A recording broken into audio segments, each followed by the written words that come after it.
ऐसी कथा जिसके बारे में महर्षि वाल्मीकि जी की रामायण में बात नहीं हुई है, गोस्वामी तुलसीदास जी की रामचरितमानस में भी बात नहीं हुई है, लेकिन महर्षि कंबन की जो ईरामावतारम है उसमें इस कथा का वर्णन है।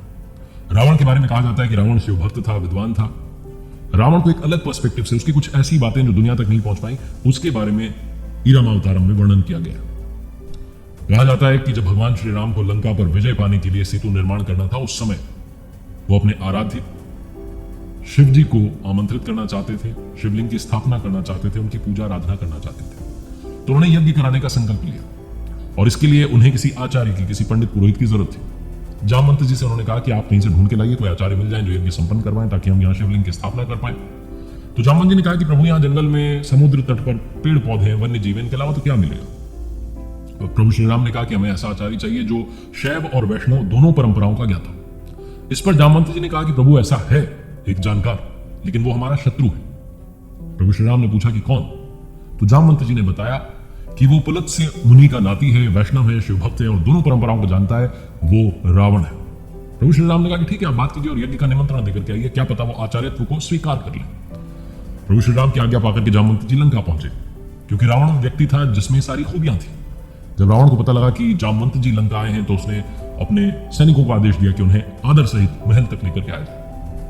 क्योंकि जामवंत जी के जो पितामह थे वो रावण के पितामह के मित्र थे, इसलिए रावण उनका सम्मान करता था। जामवंत जी जब महल में पहुंचे तो रावण ने आदर सहित उन्हें बैठाया और उनसे पूछा कि आपको यहाँ कैसे आना हुआ। तो जामवंत जी ने बताया कि मैं यहाँ पर अपने यजमान के लिए आचार्य को ढूंढने आया और आपको आचार्यत्व का निमंत्रण देता हूँ, आप आइए, मेरे यजमान को यज्ञ करवाना है। तो रावण ने पूछा कि आपके यजमान कौन है। तो जामवंत जी ने बताया कि प्रभु श्री राम यज्ञ करना चाहते हैं, एक बड़ा लक्ष्य है, उसके लिए वो यज्ञ कर रहे हैं और भगवान शिव के शिवलिंग की वहां स्थापना करना चाहते हैं समुद्र तट पर। रावण ने पूछा कि वो लक्ष्य क्या है, लंका विजय। जामवंत जी मुस्कुरा करके बोले हाँ। रावण ने कहा ठीक है, मैं अवश्य आऊंगा, क्योंकि आप मुझे आचार्यत्व का निमंत्रण देने आए, तो आप चिंता मत कीजिए, ये आचार्य वहां आएगा और यज्ञ संपन्न करवाएगा। जामवंत जी को विदा करने के उपरांत रावण खुद अशोक वाटिका में पहुंचा और साथ में अपने सेवकों को आदेश दिया कि आवश्यक सामग्री जो है उसका संग्रह कीजिए।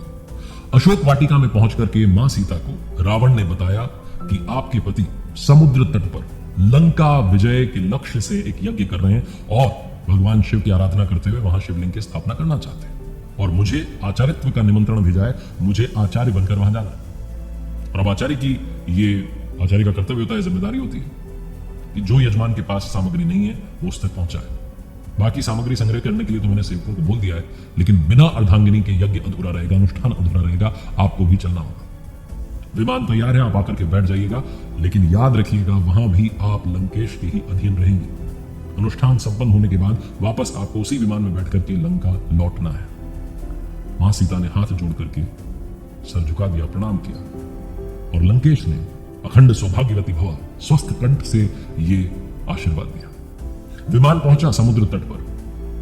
भगवान श्री राम ने भेजा विभीषण को, छोटे भाई लक्ष्मण को, सुग्रीव को भी जाकर के लेकर आई आचार्य को। आचार्य जब वहां पहुंचे तो स्वस्थ कंठ से भगवान श्री राम को भी कहा, जो कि उनके यजमान थे, उन्हें कहा लंका विजयी भव, दीर्घायु भव। सब लोग चौंक गए कि लंकेश जो है वो ऐसा आशीर्वाद कैसे दे सकता है। यज्ञ जो था वो शुरू होने को था, अनुष्ठान शुरू होने को था। तो आचार्य ने कहा, यानी कि लंकेश ने कहा प्रभु श्री राम से कि आपकी अर्धांगिनी को बुलाइए। और प्रभु श्री राम कहते हैं कि अर्धांगिनी इस वक्त नहीं है, क्या कोई और विकल्प हो सकता है। तो लंकेश कहता है कि नहीं, क्योंकि आप विधुर भी नहीं है, आप अपनी पत्नी को छोड़ करके भी वनवास में नहीं आए हैं। चिंता मत कीजिए, आपकी अर्धांगिनी वहां विमान में बैठी हैं, उन्हें आदर सहित यहां लेकर के आइए। मां सीता आई, प्रभु श्री राम के बगल में बैठी, अनुष्ठान संपन्न हुआ।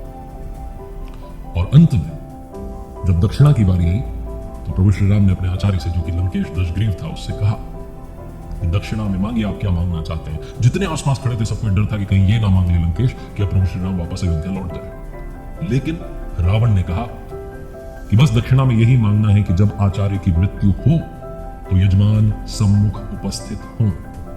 और वही हुआ, जब रावण की मृत्यु हुई तो प्रभु श्री राम वहीं थे, रावण को उन्होंने अंतिम दर्शन दिया।